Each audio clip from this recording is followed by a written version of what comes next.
Amigos, muy buenas noches, tengan todos ustedes. Estamos en Respuestas, transmitiendo desde Linares número 74, el corazón de la colonia Roma Sur. Nos acompañan el día de hoy nuestros invitados de siempre. Estamos con el licenciado Jesús Adolfo Grez Monzón. Jesús, ¿cómo estás? Diputado, buenas noches. Bien, gracias. De este lado, perdón, de este lado, licenciado Sergio Aguayo. ¿Cómo estás, Sergio? Buenas noches, compañeros. Buenas noches. Y nos acompaña nuestro amigo Luis Cuadros, que nos acompaña como todos los lunes. Bienvenido, Luis, ¿cómo estás? Bien, diputado, buenas noches. ¿Cómo te fue de vacaciones? Muy bien, fíjate, afortunadamente bien. ¿A Disfrutando dónde de la saliste? ciudad. No, aquí cerquita y casi más bien en la ciudad estuve por Como aquí. estuvieras de vacaciones, porque estaba sin tráfico. Solita para mí, man, y unos cuantos más. Bueno, muy bien. Pues agradecemos los saludos que nos envía Pedro Gómez Olmedo, Beatriz Osorio, gracias Beatriz, Marco Antonio Aguirre Morales, gracias Marco, un fuerte abrazo, Fernando Fuentes, Eduardo H. Valderas, José Manuel Pérez Sano, José Matus, Mario Valencia Manrique, Dulce López, Celina Cruz, Silvia Elena Camacho, Carlos Schlinder, León Porfirio Barbosa, y un saludo muy especial, esperando que se restablezca pronto, nuestro amigo, entrañable amigo periodista, Lubiano, quien se encuentra ahora delicado de salud, esperamos su pronto restablecimiento. El día de hoy, amigas y amigos, vamos a tratar un tema muy interesante. Este tema se refiere al supuesto milagro mexicano.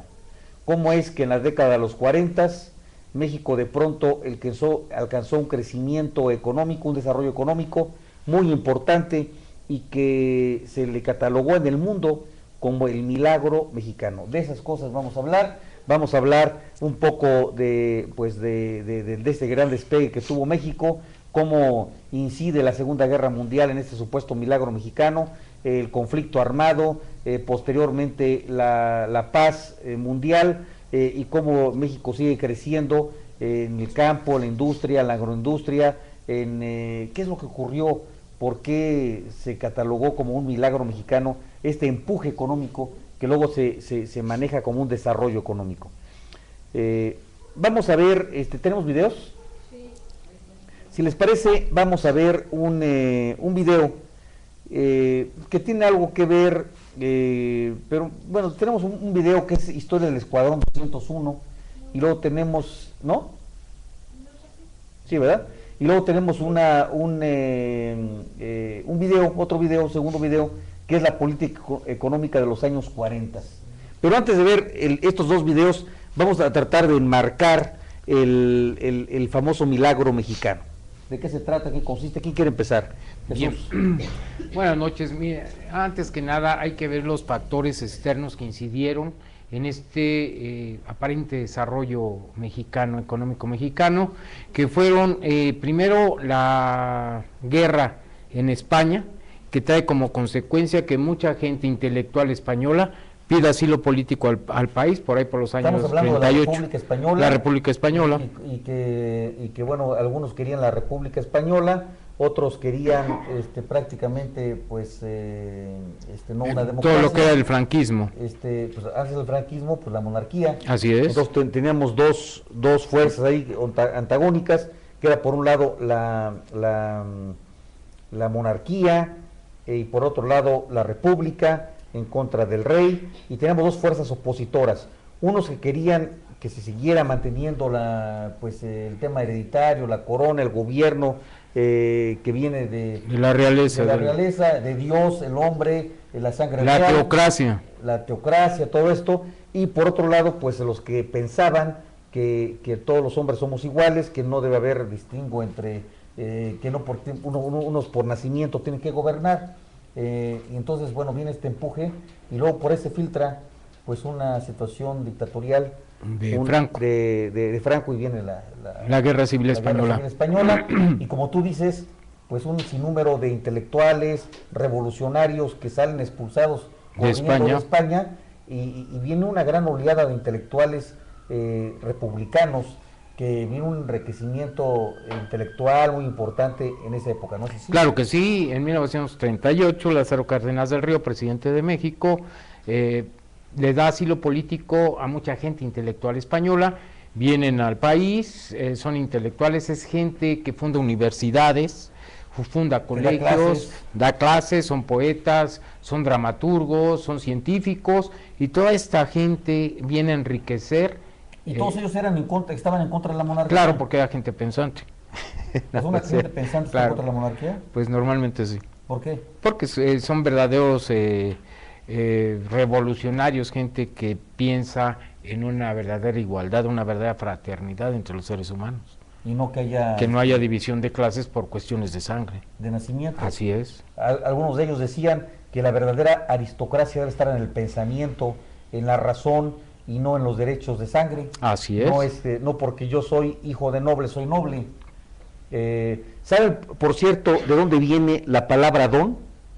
Cuando dices don Jorge, don Jesús, don Alejandro, don Sergio, don Felipe, todos esos, ¿de dónde viene la palabra don? Tú ya me lo dijiste, ¿Ya por te eso lo no lo dije? escribí. ¿No lo sabías? Pues no, pero hasta que tú me lo dijiste hace bastantes años. Que lo veas bastantes años.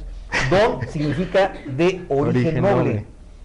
Como no podían, los que no podían comprar un título nobiliario, duque, conde, porque eso se compra todavía en la actualidad. Y la Constitución lo prohíbe, además. Bueno, aquí en México sí, pero en España también, de ahí venía el tema, que no podía, por ejemplo, si hijo de un duque, pero no tenía dinero, pues don Felipe, quiere decir, de origen noble, Felipe, no era duque, pero era de origen noble, entonces, y eso era gratis. Aunque no tuviera capital. Aunque no tuviera capital, y si no tuviera capital, por eso lo ponían. Y entonces, cuando llegan aquí a Nueva España y se prohíben todo este tipo de cosas, pues era don Jesús Adolfo Gres Monzón.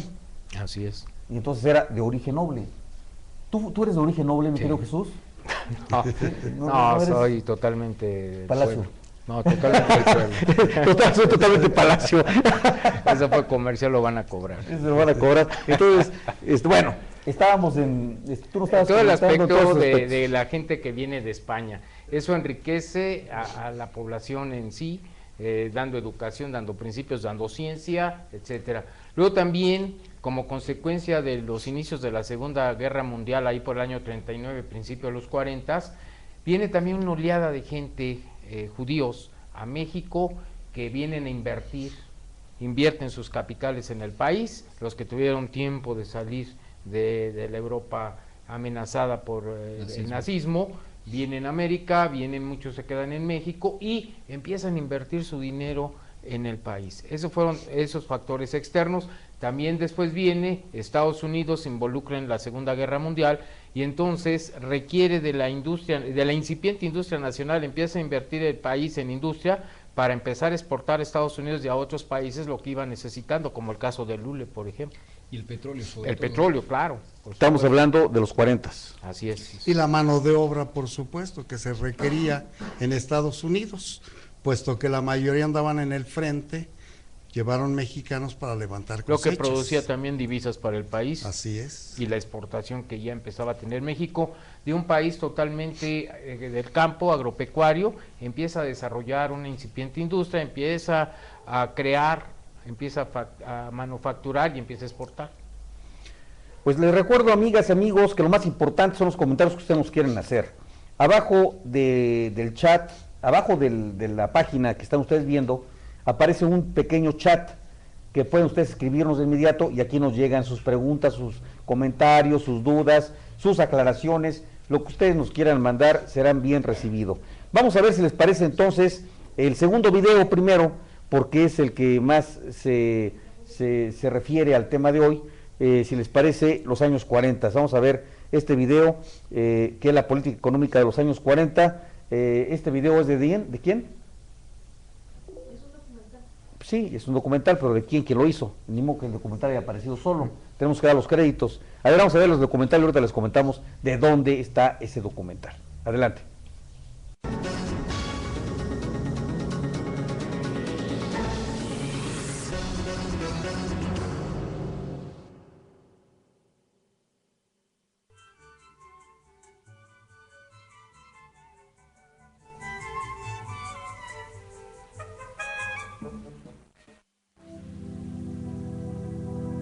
La primera etapa, que parte de 1940 y llega a los primeros años de la década de los 50, se caracterizó por el crecimiento industrial y por el aumento en la producción de mercancías que se produce a partir de la Segunda Guerra Mundial.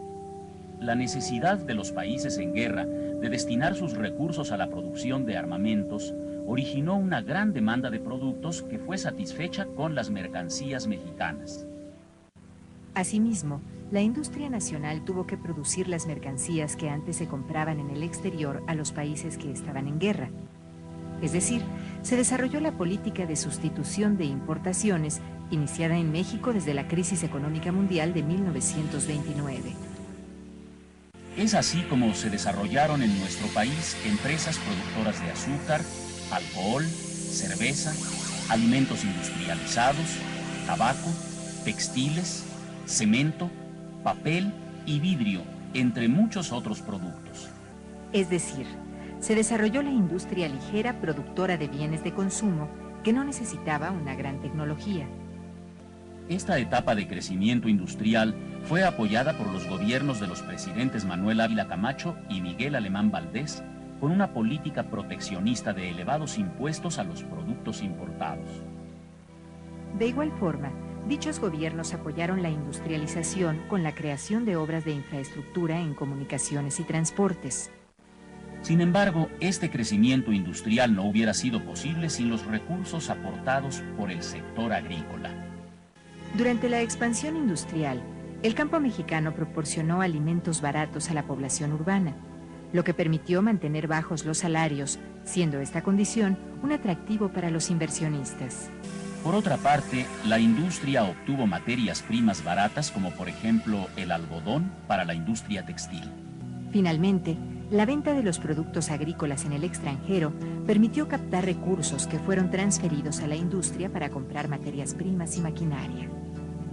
Este crecimiento de la producción agrícola se dio sobre todo en el sector comercial, cuya producción se orientó a la industria y al mercado mundial, descuidándose el sector campesino tradicional de la agricultura, productor de cultivos para el consumo familiar y local. Los beneficios de las políticas agrícolas, consistentes en la introducción de maquinaria moderna, semillas mejoradas y fertilizantes, conocida como la Revolución Verde, así como el desarrollo de sistemas de riego, solo beneficiaron al sector comercial del campo. Puesto que la producción de alimentos básicos estuvo a cargo del sector campesino, siendo la base de la autosuficiencia alimentaria, para fines de los años 60, la situación de atraso y abandono de este sector obligó a la importación de granos básicos. Al finalizar la Segunda Guerra Mundial en 1945, los países que habían participado en el conflicto orientaron nuevamente sus recursos a la producción de mercancías, con lo cual disminuyó la demanda de productos mexicanos en el extranjero. Se pasó entonces en la economía mexicana a la fase conocida como desarrollo estabilizador. Esta se caracterizó por un desplazamiento de la pequeña y mediana empresa en beneficio de grandes industrias apoyadas por la inversión extranjera. En esta fase, se continuó con la sustitución de importaciones, pero ya no de artículos de consumo básicos, sino de bienes de consumo durable, insumos para la industria, maquinaria y equipo.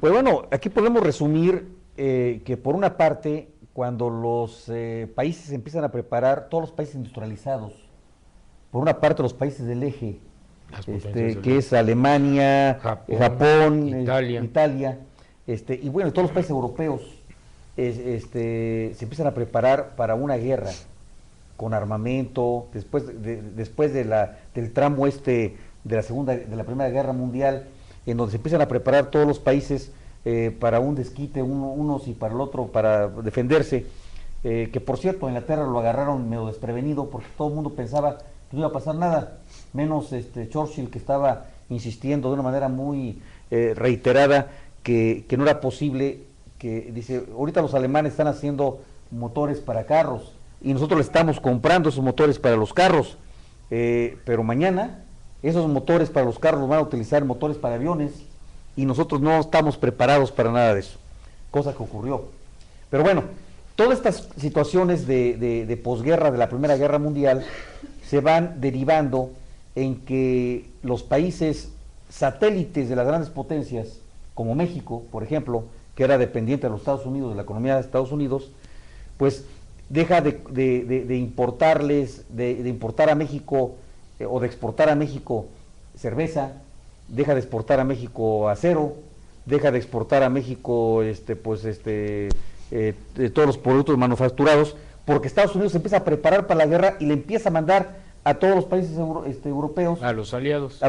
les empieza a mandar pues insumos para esta Segunda Guerra Mundial que se avecinaba. Y entonces México empieza pues a producir lo que ya no le están mandando.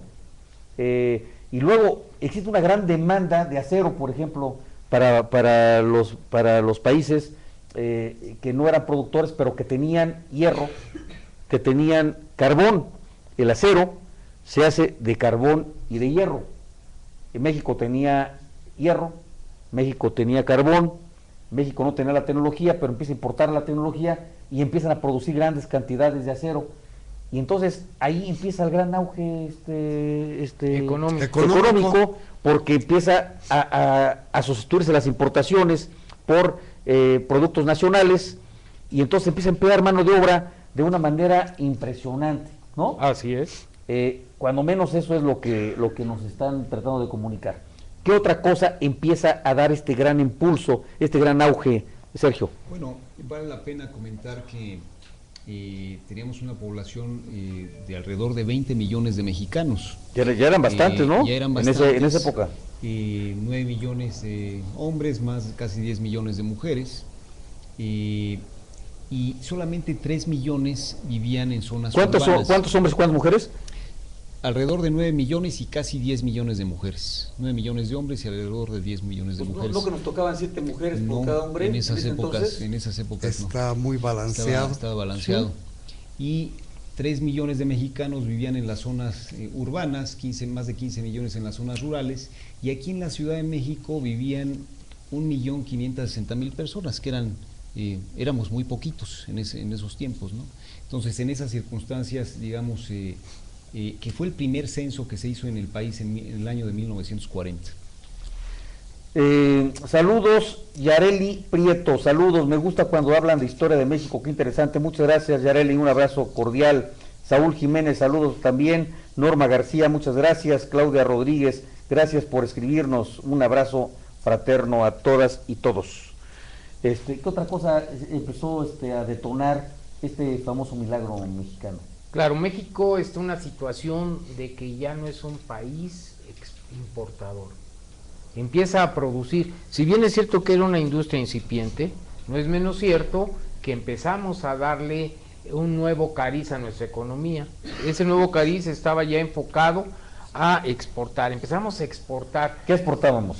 Sí, si bien es cierto que también exportamos mucha materia prima, mucho petróleo. Pero además el petróleo en ese momento empezó a ser vital para la industria bélica, empezó a ser vital para todo, o sea, todo se movía primero con carbón.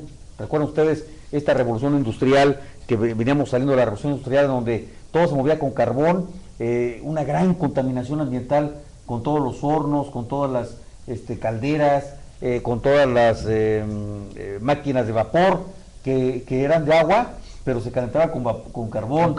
Y luego empieza a ser sustituido este carbón por petróleo. Y entonces todos los países productores de petróleo empiezan a tener un gran auge, entre ellos México. Claro, hay que recordar que en 1938 se da la expropiación petrolera, pasa a manos de la nación el petróleo y obviamente se empieza a explotar el aspecto petrolero. De una manera muy importante, y esa riqueza pues era un despunte para toda la tecnología, para toda la industria, que sí era una industria muy contaminante, pero que estábamos hablando de un recurso muy importante para México. Claro. Sergio. Sí, y además en la ciudad, en las áreas urbanas, se empieza a dar el fenómeno de la construcción. En esos años se crea ICA, Constructores Asociados, Ingenieros Civiles Asociados, y pues hay un gran auge de construcción. Se empiezan a porque recordemos que la Ciudad de México en ese entonces pues estaba en un cuadro muy pequeño, que era San Lázaro, hacia el poniente la Ciudadela, hacia esta zona de la Roma, el viaducto, y hacia el otro lado Tlatelolco, y los pueblos circunvecinos, digamos Tacubaya, Azcapotzalco, pues eran pueblos alejados de la ciudad, y entonces pues empiezan a invertir en la construcción. Uno de los primeros centros multifamiliares fue el Miguel Alemán, el CUPA, ahí en Félix Cuevas, y se empieza a dar un gran auge en esa construcción y se crean muchos empleos. Que además ya hablamos de esta unidad en un programa, la de CUPA, que era una unidad habitacional impresionante, un ejemplo mundial. Pues un modelo, diputado, porque ahora el nuevo modelo que quieren crear, a partir del fracaso de que mandaron a la gente a vivir a los dormitorios hasta en las zonas conurbadas de la ciudad, quieren regresar a ese modelo de construcción, ¿no? Pues sí, sobre todo urbana.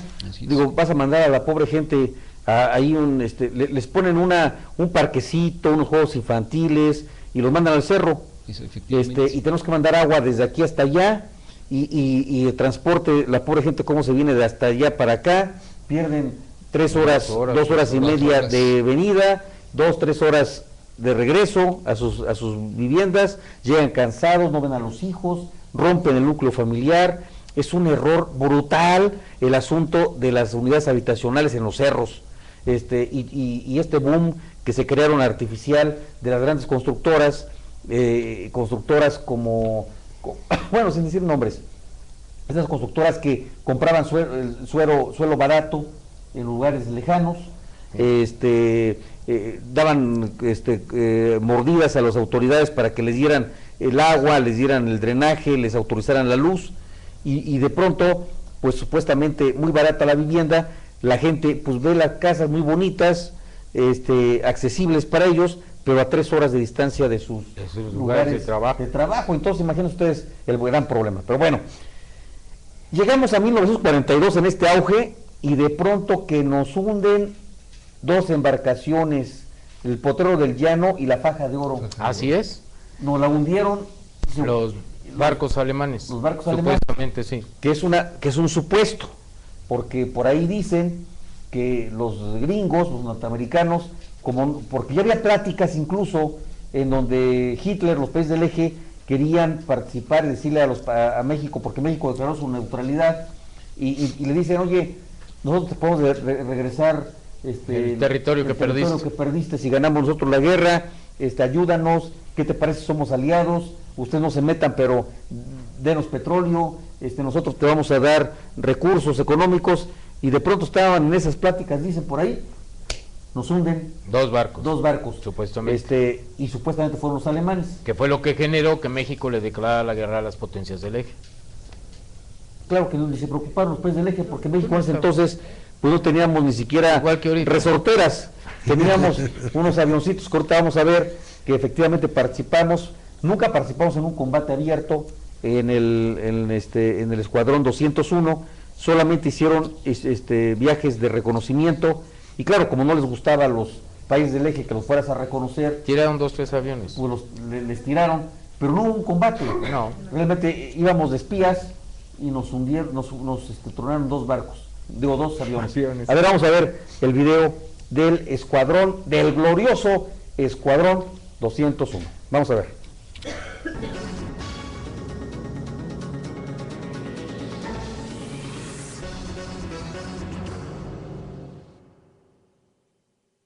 De 1942, las fuerzas alemanas hundieron 2 buques petroleros de bandera mexicana en el Golfo de México, el Potrero del Llano y el Faja de Oro. Tras el hundimiento de los buques, el presidente de México, Manuel Ávila Camacho, declaró la guerra a los países del eje, Alemania, Italia y Japón. El 16 de julio de 1944, el presidente ordenó la creación del Escuadrón 201. Estuvo conformado por 2 jefes, 52 oficiales y 244 elementos de tropa. Recibieron entrenamiento técnico y táctico en una base aérea en Texas, Estados Unidos. El Escuadrón 201 combatió durante 3 meses en el sureste del Pacífico. El 14 de agosto de 1945, las fuerzas aliadas ganaron la guerra. Terminaron las acciones militares. El Escuadrón 201 regresó a México con 5 bajas. El 18 de noviembre de 1945 entraron al Zócalo del Distrito Federal. El presidente Ávila Camacho recibió la bandera que los acompañó durante la guerra. Hoy se celebra el retorno a México de las Águilas Aztecas.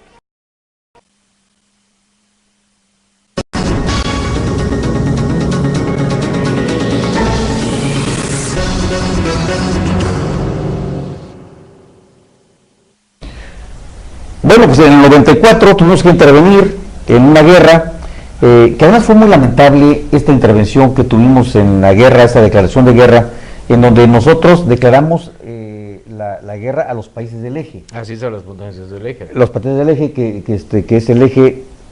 Alemania, Japón, sí, Italia. Pero se conocía como el eje Berlín-Tokio. Berlín-Roma-Tokio, que era el eje, los países del eje. Estos países, pues, se convierten automáticamente en enemigos de México en esa guerra, y entonces de pronto se tiene que tomar la decisión de incautar los bienes de los nacionales de estas naciones enemigas, y concentran a los japoneses, los concentran a los alemanes y a los italianos, y además les quitan sus propiedades. Y de pronto pues había japoneses que tenían algunas paleterías, se las quitan y los concentran.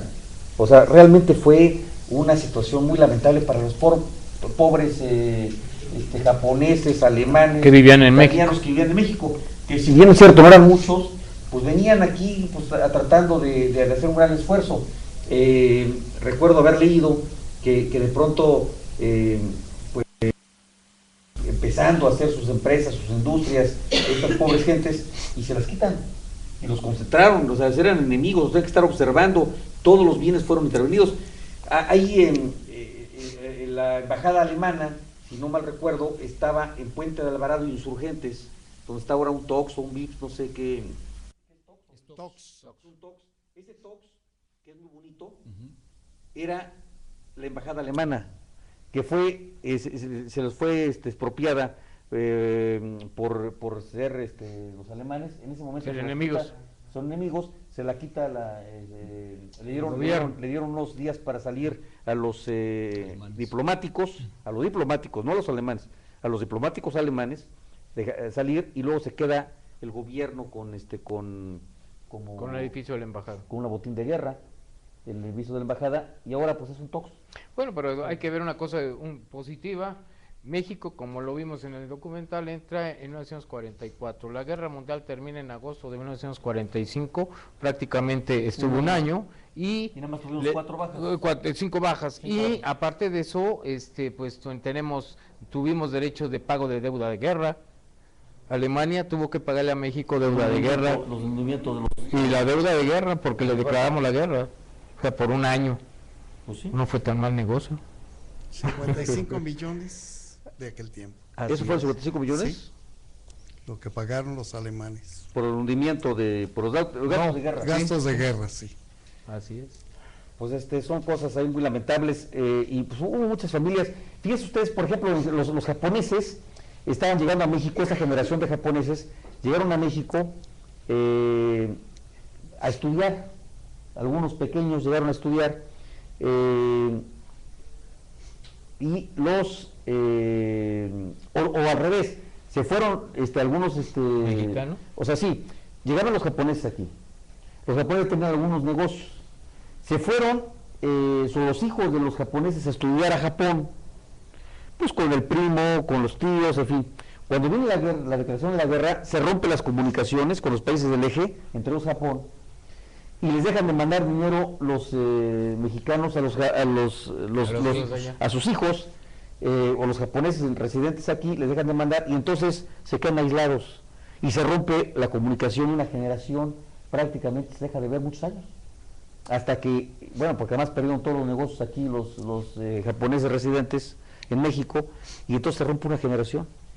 Y entonces pues, hay muchas familias que sufren todos esos estragos que nosotros lo pasamos casi de noche, con los mexicanos lo pasan de noche, y los japoneses, los alemanes, los italianos tienen un terrible trato en el país, en ese entonces, ¿no?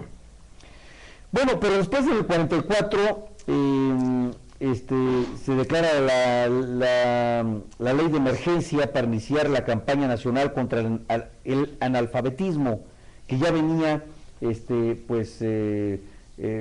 luchándose en contra del analfabetismo con esta gran cruzada nacional que inicia Vasconcelos, que es un hombre de derecha, no es un hombre de izquierda, es un hombre de derecha, que compara la brigada, la cruzada contra el analfabetismo como si fuera una cruzada religiosa. Y luego, por fortuna, posteriormente llega el secretario de Educación Pública, un gran intelectual, discípulo del propio Vasconcelos, que es Torres Bodet.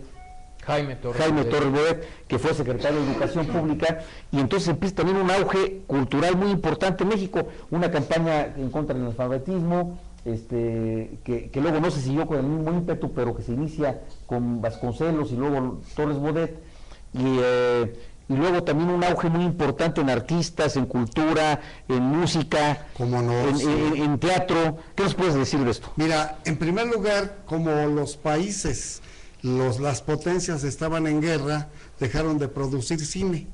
Entonces México se convierte prácticamente en el número 1 en el mundo, porque Alemania, Italia, Estados Unidos, Francia estaban en guerra.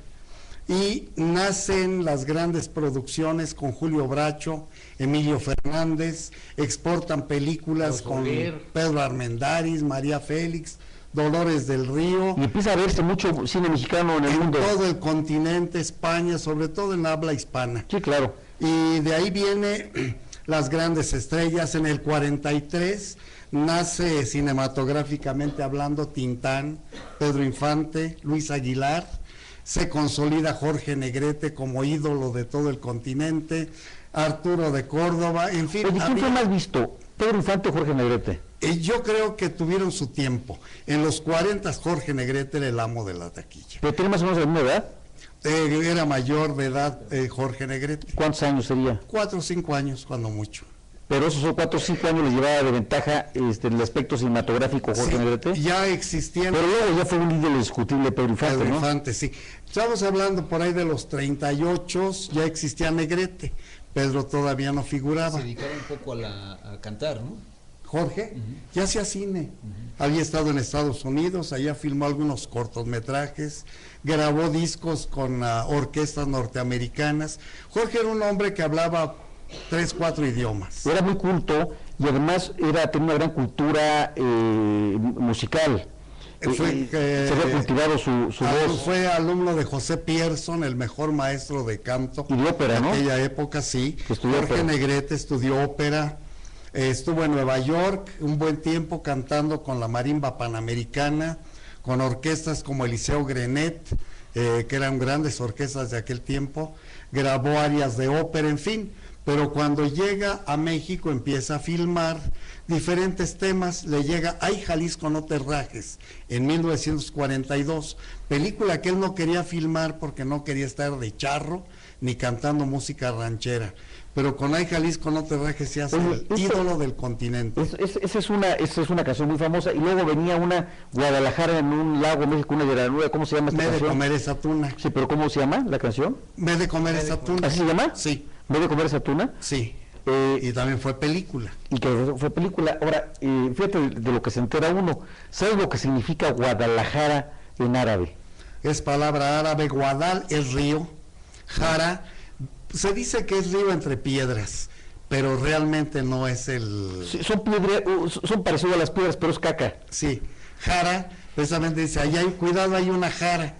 Sí, no te vas a embarrar la suela del zapato. De zapato de jara. Entonces es río de mierda. Así es. O sea, esa es la traducción.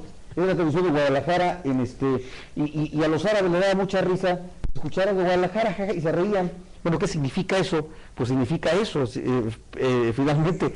Pero bueno, siguiendo la pista del origen de la palabra Guadalajara, pues te llegas a España primero, y es una palabra de origen árabe que se los ponen a un lugar de Guadalajara porque precisamente pues era un río muy contaminado. Sí, ahí hay una Guadalajara. Hay una Guadalajara, entonces bueno, viene de allá, y cuando la copian acá, porque los españoles llegan, los conquistadores querían hacer la Nueva España a imagen y semejanza. Vizcaya, estaba Valladolid, León, así es, las ciudades. Era una copia, ¿no? Aquí, claro. Una copia de todo esto. Bueno, perdón, nos estábamos desviando un poco. Entonces el auge artístico fue brutal. Brutal, muy tremendo. importante. Agustín Lara, Juanito Arbiz. ¿De qué año fue? Agustín Lara empieza también en los 30, pero su auge fue en los 40. Sí. Ahí fuerte en los 40. Es más, Agustín también hizo cine, también en los 40 como actor. Sus películas, muchas películas estuvieron con temas musicales de Agustín, una gran mayoría. Fue el tiempo de... Oye, pero volviendo un poquito a Jorge Negrete y Pedro Infante, los ídolos del cine mexicano, ¿no? De los grandes ídolos, muchísimos ídolos, pero estos dos grandes pues ídolos del pueblo mexicano, como que la clase acomodada tenía como ídolo a Jorge Negrete y el pueblo llano a Pedro Infante. ¿Es correcto eso? ¿O cómo ves? No, fíjate que no. Realmente para mí son dos grandes de la canción, del cine. Es más, dos tipos de cuidado. Para mí es la mejor comedia ranchera hecha en el cine mexicano, y además fue un choque de personalidades, dos trenes que se enfrentan, que además fueron voces diferentes, claro, personalidades diferentes. Uno tenía la voz muy educada, una voz, pues los falsetes que hacía Jorge Negrete, impresionante, una voz muy educada, y Pedro Infante no fue estudioso de la música. Sí, fíjate que sí, lo que pasa es que el mismo Pedro Infante creó su propio personaje. Nunca fui a la escuela, no aprendí esto, no. Pedro venía de una familia de músicos, su papá era un excelente músico, don Delfino Infante, y Pedro a los 6 años tocaba guitarra, era un buen pianista, tocaba batería. Cuando llegó a México ya era el mejor baterista de Culiacán, maestro de ceremonias, el crooner de la orquesta estrella de allá, o sea, no fue ningún improvisado. Llegó con muchas bases musicales. Un día, hará 13, 14 años, platicando con don Manuel Esperón, que era el director artístico de los dos. Le dije, don Manuel, usted hace 2 canciones y hace 2 ídolos. Usted hace Ay Jalisco no te rajes y a Jorge lo manda al estrellato, a la inmortalidad. Hace Amorcito Corazón y a Pedro lo encumbra igual. ¿Quién de los dos tenía mejor voz? Indudablemente Jorge. Claro, más era educada. una voz, no, dices que era una voz de un barítono atenorado. Sí. Que alcanzaba unos agudos. Sí, sobre todo los falsetes, estos falsetes sensacionales que además Jorge, montado en un caballo de charro y con la voz, no tenía rival, nadie se le asemejó jamás. Dice, eso es indudable, es Jorge. Le dije, ahora, ¿quién de los dos fue mejor cantante? Indudablemente Pedro, dice. Pedro es el mejor intérprete del siglo XX y no me equivoco en eso, porque las canciones las platicaba de tal forma que ni Plácido Domingo, ni Fernando de la Mora, ni nadie transmite como lo hace. O sea, entonces técnicamente era mejor cantante Jorge Negrete. Como voz, desde el punto de vista técnico, tenía pues mucho más alcance, tenía la posibilidad de unos falsetes, grandota, ¿no? Sí. Y Pedro Infante comunicaba más exactamente. Digamos, tenía una emotividad que transmitía al pueblo. Así es, incluso Plácido Domingo. Bueno, porque además la gente, ¿cuánta gente no lloró con esta nosotros los pobres, de los ricos? Sí, o sea, estas películas inolvidables que pues todos nosotros estábamos chicos y veíamos y llorábamos ahí con el torito, ¿no? Y con las eran terribles las películas durísimas, ¿no? Terribles, y son del 47 y 48, o sea, estamos hablando de los 40s, cuando se hicieron estas dos películas. Estas películas fueron hechas por Ismael Rodríguez y ya existían en radio, era una radionovela de Topillos y Planillas, los dos borrachitos. pero después la hace en cine con los mismos actores radiofónicos, pero necesitaban un galán y ese galán fue Pedro Infante. Hay algo muy especial, un día Pepe Infante, hermano menor de Pedro, 8 años menor que Pedro, que era más fuerte que Pedro Infante en cuanto a corpulencia, dice, tocayo, dice, para ti, ¿quién es Pepe el Toro? Dice, pues Pedro Infante, ¿no? Pepe el Toro soy yo. ¿Por qué? Yo me llamo José y tenía yo un grupo de pulsadores, yo era la base de todos ellos, de 4, y a mí me decían el Toro. Sí, estaba muy fuerte. Sí, Pepe el Toro soy yo. Mira, tocayito, tú me dirás lo que quieras y lo sabemos tú y yo. Pero por los siglos de los siglos, pregúntale al pueblo y Pepe el Toro es Pedro Infante. Claro, bueno, pues ¿quién más? Y además los dos muertos muy prematuramente, ¿no? Jorge Negrete, 42 años, joven. Pedro Infante, 39 años, joven. Qué bárbaro. De veras, fue algo muy especial lo que sucedió. Pero bueno, ya nos estamos desviando, pero además qué interesante, ¿no? Los 40, estamos en los 40. En los 40. Entonces, bueno, hay una vida nocturna fabulosa también en la Ciudad de México. El Niño Perdido, que ahora es el eje central, tenía una vida nocturna desde el Tío Sam, la glorieta del Tío Sam, que está ahí en la Colonia Obrera, y se iba por toda la avenida San Juan de Letrán y Santa María la Redonda, llena de cines, cabarets, centros nocturnos, todo el mundo trabajaba, Tongo Lele, Luis Aguilar, Fernando Fernández, porque había una vida increíblemente hermosa nocturna, había dinero, había crecimiento, entonces claro, todo estaba hilado, como lo que ustedes estaban comentando al principio, con un impulso económico, pero un crecimiento económico. O sea, que empieza a crecer la economía, empieza a haber dinero, pero a ver el dinero no solamente se queda en una sola clase social, sino hay una permeabilidad económica que va derramando este dinero y va llegando a todo el mundo. ¿Por qué? Pues porque el amigo que es rico, que es empresario, empieza a tener mucho dinero, empieza a contratar más empleados, los empleados tienen un salario fijo, ese salario pues va permeando hacia abajo, hay seguridad social, empieza a haber alfabetización, empieza a haber cine, empieza a haber cultura, música, poesía, literatura, o sea, todo empieza a desarrollarse de una manera muy importante. Así es. Y luego, ¿qué pasa, amigos? Sergio. Incluso en la película de La Oveja Negra, el modelo de familia, digo, por no decir que era lo mismo, era similar porque había mucha obediencia hacia el padre. En el modelo de familia era muy especial, muy bonito. En la ciudad por lo menos, las familias tenían muchos hijos, hasta casi 10 hijos, y las mujeres no tenían un papel tan predominante en la sociedad. Todavía hasta los 70s, después de los 40 a los 70s, todavía hasta Luis Echeverría pensaba que poblar es gobernar. Y así era, la frase era poblar es gobernar, reproduzcanse y váyanse a los territorios no ocupados como colonizar, a colonizar, como las Californias, la California Norte, Sur, que estaba despoblado, y entonces decían, váyanse, y todos les fomentaban para que se fueran a poblar esos territorios, a tener muchos hijos, y los premiaban, cuando tenían más hijos los premiaban, porque a las mamás que tenían más hijos, como si fueran cuyos, ¿no? Les daban premios. Pero fíjate que había una situación muy especial en los 40s y todavía 50s, por decir algún burócrata, trabajaba nada más el jefe de casa, andaba siempre de corbata, de traje, un departamento regularmente bien amueblado, los hijos en la escuela, o sea, alcanzaba, había forma de vivir. Le echabas más agua a los frijoles. Échale más agua a los frijoles.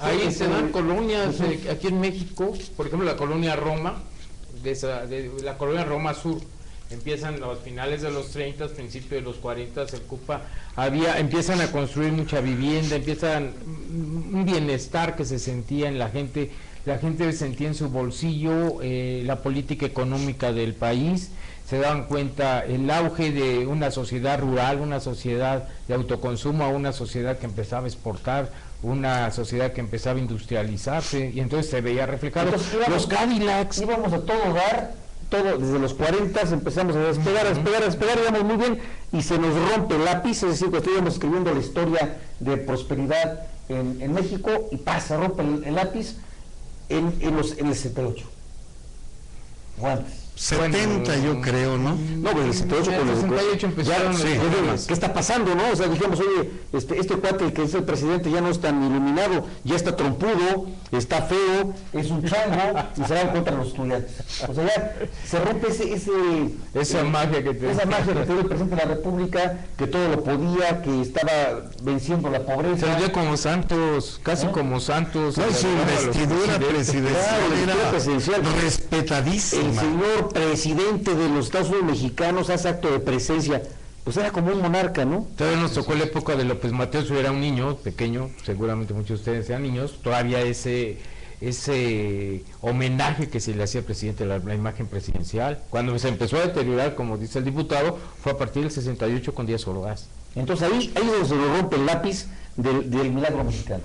Me empezó ahí. Ahí se empezó a romper el lápiz y empezaste a escribir, pues a romperle así al lápiz la punta con los dientes para sacarle un pedacito. Entonces ya empecé a escribir feo.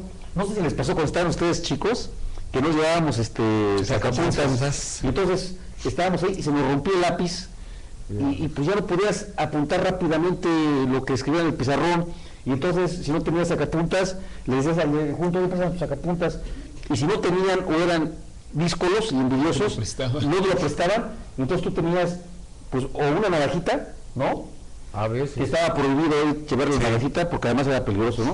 O bien a empezar a morder pedacitos así como ratón, pero siempre te quedaba pues mala punta, y entonces empezabas a hacer trazos muy gruesos, sucios, gruesos, y entonces ya no podías salir al recreo. Si la maestra te veía tus apuntes con lápiz ahí, te quedabas para copiar los otros apuntes bien hechos, ¿no? Y ya con la pluma atómica, pues ya también se revolucionó el tema, ¿no? Sí, padrísimo. Pero no nos dejaban, al menos en mi primaria, no nos dejaban usar pluma. Hasta tercero de primaria era lápiz. Ya después en cuarto ya podemos empezar a usar pluma. ¿Tú empezaste con el cuarto la pluma atómica? Sí. ¿Y por qué? No sé, yo soy producto es que de... tenía que borrar, tenías chance de borrar. ¿Por cuál es la razón? Yo no me acuerdo. Sí, nos dejaban ¿Tú te acuerdas de eso? A lápiz. ¿No? ¿Tú escribías con la pluma de ganso todavía? No, era, ¿cómo se llama? Con un cincel, un martillo en la piedra. ¿Sabes tú? Bueno, ahorita hablando de del cincel y el martillo, ¿por qué se escribe de izquierda a derecha y no de derecha a izquierda cuando se empieza toda la escritura? Toda la escritura, los inicios de la escritura, estamos hablando de Egipto, de Mesopotamia. Todavía en hebreos es de hebreo. De derecha. Todo, las primeras escrituras son de izquierda a derecha. No, de derecha a izquierda. De derecha a izquierda, ¿por qué? No, y además, nunca lo había pensado. Y de abajo arriba. Sí. ¿Por qué? Porque está por el cincel y el martillo. Tú cuando tú no podrás escribir así, de izquierda a derecha, porque te vas tapando todas las, no vas viendo lo que estás apuntalando. En cambio, si estás haciéndolo así, vas perfectamente viendo de izquierda, de derecha a izquierda, cómo se va descubriendo y cómo vas trabajando la piedra. Por eso es la razón, esa es la razón. ¿En hebreo todavía se escribe así? Sí. Hoy en día. Yo creo que empezaron también los problemas fuertes de México en la época de los 70s, en el periodo de Luis Echeverría. Cuando empieza con un nacionalismo recalcitrante que empieza a impedir las exportaciones, aísla un poco al país en el comercio internacional, con un supuesto nacionalismo, quería que fuera todo un consumo nacional. Nacional y luego latinoamericano, ¿no? Así es, y después hacia abajo, claro, recuerdo las aglitas de todo lo hecho en México, está bien hecho, los spots televisivos. No, todo estaba muy bien, pero el problema es el enfrentamiento que tienes y el rompimiento que tienes, y cuando empiezan a irte contra el capital, y el capital a hacer lo propio, y empiezan hay una devaluación. ¿Y cuántas fugas de capital no hubieron en esa época? En esa época, y la devaluación. Ahí empezamos el problema con las devaluaciones, ¿no? Sí. Con Echeverría. Y luego López Portillo. Y luego la de la Madrid. Fue la puntilla. Que recibió el peso a 70 pesos, no me acuerdo. Y lo entregó mil y tantos, sí. El cambio, de 70,000 y tantos el cambio. O sea, y entonces ahí íbamos todos así, que diario, a reetiquetar. Y sí, y aparte los salarios mínimos, que eran todos los días, había aumento de los salarios mínimos y se fueron hasta las nubes. Y luego control de precios, y querías el control de precios. Estuvo muy difícil eso. Estuvo dificilísimo. Bueno, ya los jóvenes no se acuerdan de eso. No se acuerdan de eso porque no lo vivieron. No lo vivieron. Desde luego no nacían. Bueno, no se pueden acordar de lo que no, de lo que no les consta, menos que crean no lo hayan leído, a menos que lo hayan leído, ¿no? Como de la reencarnación. Jesús, tu reencarnación. Vamos a ver, ¿tenemos otro video? A ver, Sergio, ¿quieres comentar algo? Sí. No, era otro tipo de sociedad, habíamos dicho. En esa época, pues solamente votaban los hombres, las mujeres. Las mujeres no tenían. Por eso nos iba bien. Voto. También se dedicaban a pocas cosas. El derecho al voto llegó en el año 56, 56. No recuerdo. Sí, creo que sí, 56. Imagínense ustedes, una mujer que puede ser la madre de esta generación, sí, o la abuela de la generación de los jóvenes que están por aquí, no votaban. O sea, estamos hablando de 2 generaciones. Apenas hace 2 generaciones, la mujer empieza a votar, a incidir en la democracia. Menos iba a ocupar un cargo público. No, estamos hablando de cuántos millones de años tiene el hombre en el planeta.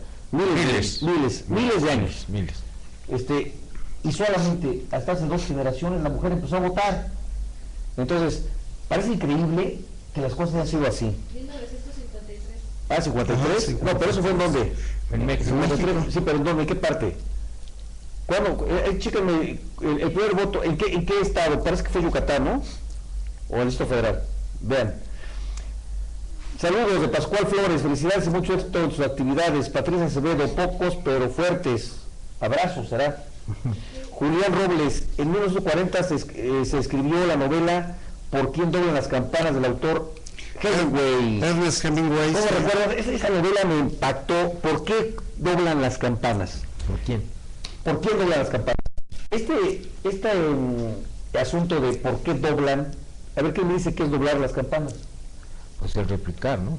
Sí, pero ¿qué? El movimiento. Es el movimiento, sí, pero doblan las campanas. ¿Por qué doblan las campanas? Por luto. Por luto. Es decir, hay un muerto, entonces empiezan a doblar las campanas. En señal de duelo. El duelo, con dolor. Entonces dice, ¿por qué doblan las campanas? ¿Quién se murió? Entonces Hemingway, en su prólogo, empieza a decir, bueno, yo antes me preguntaba por quién doblan las campanas, pero si alguien en el mundo pierde su casa veraniega, yo estoy sufriendo también. Si alguien sufre en alguna parte del mundo, yo también estoy sufriendo. Ahora cuando llego a un pueblo y escucho que están doblando las campanas, no, nunca me pregunto por quién doblan las campanas, están doblando por mí. Es decir, están sufriendo por mí. Bellísimo. Es bellísimo. Sí, por cierto, se hizo una película de Por quién doblan las campanas, con Gary Cooper, Ingrid Bergman y Arturo de Córdoba hace un personaje muy interesante en esa película. Hay que ver esa película, fíjate, yo leí el libro hace muchos años de Hemingway, pero no he visto esa película que me dice, la voy a buscar. Muy buena, la recomiendo. Qué bueno que nos comentas. Bueno, entonces estábamos diciendo, ya me quitaron lo del Hemingway, lo estaba yo leyendo. ¿No? ¿Está? A ver, porque me estaban diciendo, sí, aquí lo tengo. En 40 se escribió la novela ¿Por qué no de las campanas? Del autor Ernest Hemingway. Sí, muchas gracias, Julián, un abrazo cordial. Seliker, Río de Rocas, aunque en un principio se decía erróneamente que era Río de Mierda. Por fin.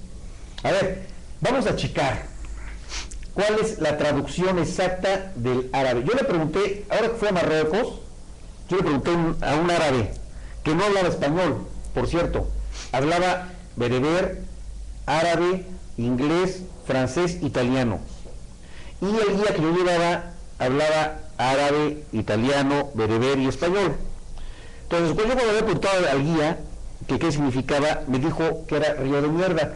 Entonces yo le preguntaba, pregúntame lo que significa Guadalajara. Y se empezó a reír el árabe cuando yo le dije Guadalajara. Y le dije, bueno, ¿qué quiere decir? Y le dijo en italiano al otro amigo, yo entendí perfectamente bien que significaba Río de Mierda. Entonces, ¿qué significa realmente? Si alguien que sabe árabe nos está viendo, que nos lo comente, y si no, chéquenlo en internet. Vamos a comentarlo desde luego. Gracias, Soliquer. Bueno, vamos a revisarlo y desde luego te agradezco mucho tus comentarios. Celia Marín, felicidades, que continúen los éxitos, muchas gracias. Julián Robles Cervera, saludos querido hermano, muchas gracias también para allá. Juan Antonio Castaón, gracias Juan Antonio. Reina Islas, María Teresa Dosal, Ricardo Hernández, muchas gracias por todos sus comentarios y sus buenos deseos del programa. Comentarios, estamos llegando ya al final del programa. Mientras llegan los últimos comentarios, ¿nos puedes dar tus conclusiones, por favor?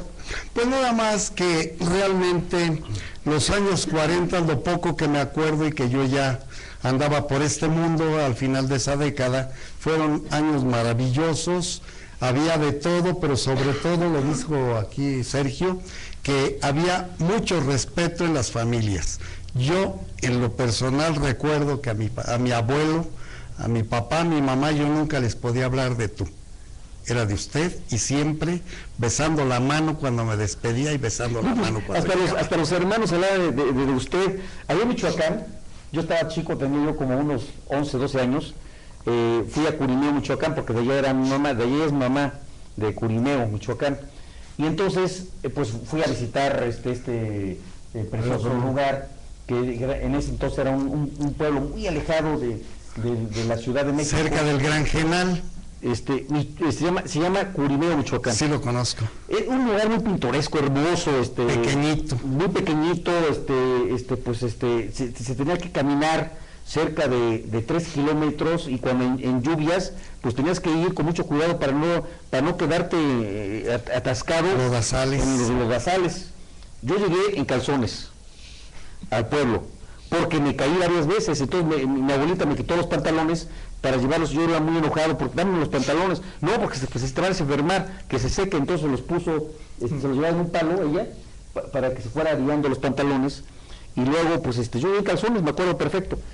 Entonces ahí en Curimeo, ¿de qué les iba a comentar? Porque se me perdí. Del respeto en los hermanos. Exactamente. Tenía unos primos ahí en Curimeo, que ellos habían nacido en Curimeo, y me recibieron ahí pues éramos jóvenes, todos los primos más o menos teníamos la misma edad. Llegamos ahí a Curimeo, ellos ya vivían ahí, ahí estudiaban, y entonces me acuerdo muy bien, uno se llamaba Jesús y el otro se llamaba Sergio, y tenían 11 años los dos, y entonces le dice uno al otro: vamos al cerro, Jesús, y dice el otro: pues como usted que era, Sergio. De 11 años, entre hermanos, sí. Y se hablaban de usted, y me da mucha risa, me acuerdo muy bien, hasta se me grabó esto así hasta el tonito, porque pues era de mucho respeto entre los propios hermanos de usted, y le dice: usted hable a su hermano con respeto, y se hablaban de usted en esa época. Sí. Así es. Bueno, tus conclusiones, Jesús. Conclusiones, bueno, que debemos de tomar esa época, esa forma de ser, esa educación, esos principios, y para que otra vez el país, nuestro país tan querido, tenga un auge, no solo en lo económico. Yo creo que México tiene un problema no tanto económico, sino moral. Los valores se están perdiendo, y eso enriquece también a nuestra familia, los valores. Sí, yo le decía a mi abuelita, me decía: háblele de usted a su abuelo. No manches, abuelita, ya no. Ya se usa. Bueno, ojalá y el milagro mexicano, nuestro país, aprenda de su pasado y volvamos a vivir un milagro mexicano nuevamente, porque lo requerimos, porque los jóvenes requieren de empleo, de un buen ingreso para hacer su vida y para que pues sean más felices al final del día. Yo diría que ojalá, en lugar de esperar milagros, porque el milagro lo hacen los santos, ya tenemos más santos, por cierto, en México. Espero que tengamos más milagros. Gers Torian dice: río que corre sobre las piedras. No sé árabe, pero algo así como Wal al-Hid, jarra. Algunos dicen entre la mierda. Por fin, ya nos quedamos, pues nos quedamos en medio. Yo les ofrezco, vamos a investigar. Parece que en un próximo comentemos, demos una. Pero vámonos al origen de la palabra, vamos a preguntar la etimología árabe, a ver si realmente es esto o es lo otro, y de dónde viene la historia de esta situación, para comentarlo en el próximo programa. Sergio, ¿qué tenemos para los autores? Amigas, amigos, recuerden que los martes tenemos salud visual. Aquí les regalamos su armazón y ustedes pagan una cantidad muy pequeña por sus plásticos, 99 pesos. El examen es gratis por computadora. Salud dental todos los lunes, martes y jueves. Aquí les hacen extracciones, limpiezas, profilaxis, las piezas dentales o los puentes que necesiten. Sí se tienen que mandar a hacer al laboratorio a precios de laboratorio. Taekwondo lunes, miércoles y viernes de 4 a 6, Taekwondo jueves y viernes de 9 a 10, Zumba miércoles de 10 a 11, guitarras jueves de 4 a 6, clases de guitarra, yoga para adultos lunes y viernes de 10 a 11, clases de baile miércoles y viernes de 5 a 6 de la tarde, curso de arreglo floral miércoles de 4 a 5, curso de automaquillaje y diseño de imagen lunes de 10:30 a 2 de la tarde, asesoría en materia de inmuebles, hable al 6386-7630, y asesoría jurídica, orientación y quejas todos los días de lunes a viernes de 10 de la mañana a 7 de la noche. Amigas, amigos, nos vamos. Que tengan todas y todos ustedes la mejor de todas las noches. Hasta la próxima. Saludos cordiales.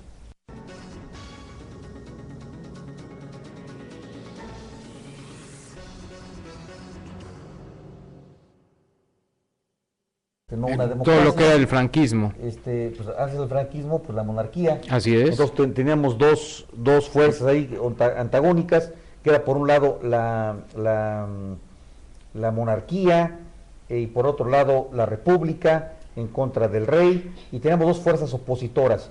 Unos que querían que se siguiera manteniendo el tema hereditario, la corona, el gobierno que viene de la realeza, de Dios, el hombre, la sangre real, la teocracia, todo esto, y por otro lado, pues los que pensaban que todos los hombres somos iguales, que no debe haber distingo entre que no unos por nacimiento tienen que gobernar, y entonces bueno, viene este empuje y luego por ese filtra pues una situación dictatorial de Franco, y viene la Guerra Civil Española.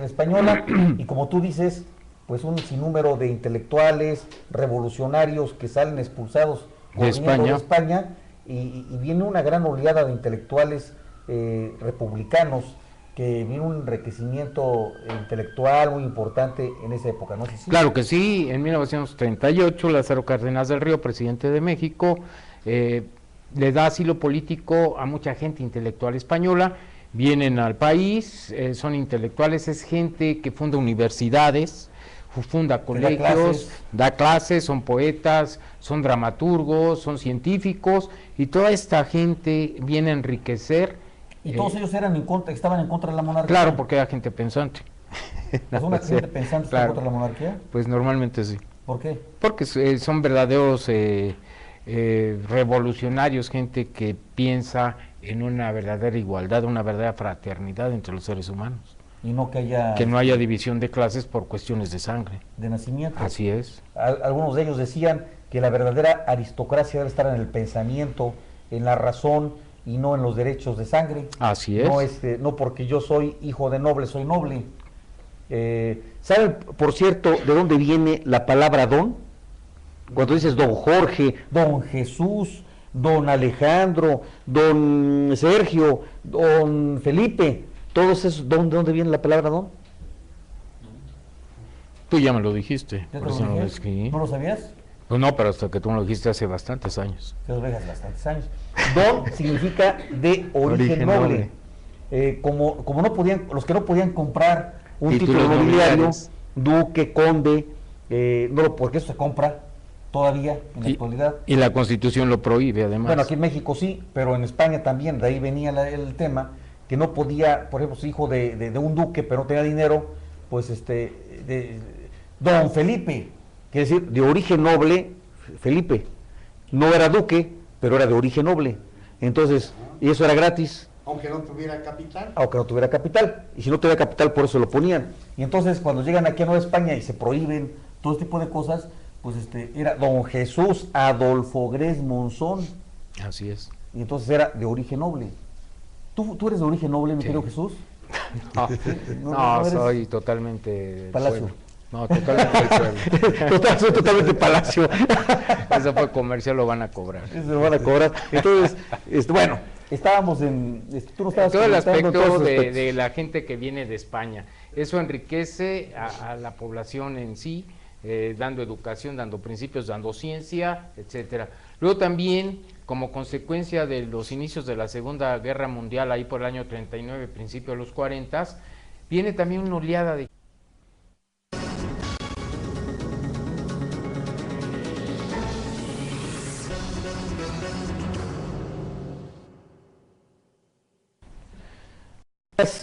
Amigos, muy buenas noches, tengan todos ustedes. Estamos en Respuestas, transmitiendo desde Linares número 74, el corazón de la colonia Roma Sur. Nos acompañan el día de hoy nuestros invitados de siempre.